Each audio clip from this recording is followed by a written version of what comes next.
I det her forsøg har vi to forskellige lamper, hvor vi skal bestemme hvilket stof der er i lamperne.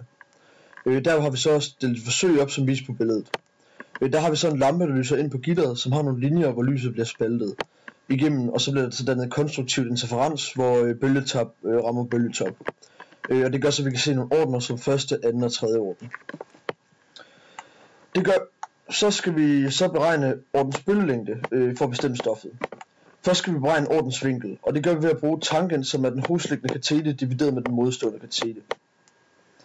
I dette tilfælde er det gennemsnittet af x-værdierne divideret med længden fra gitteret ud til lampen. Og det giver så 0,4, og så tager man tangens opløftet i minus 1 af dette. Vi har nu fundet ud af, hvad vores vinkel er, altså 21,8 grader. Derefter så bruger vi så formlen for gitterkonstanten til at beregne bølgelængden, og vores gitterkonstant er 1657 gange 10 opløftet i minus 9.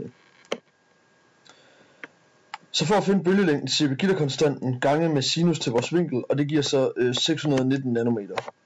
Så har vi så kigget på vores spektralkort og fundet ud af, at vores resultater ikke måske lige er helt præcise nok, men stoffet skulle egentlig være natrium, så vores procentvise afvigelse er høj.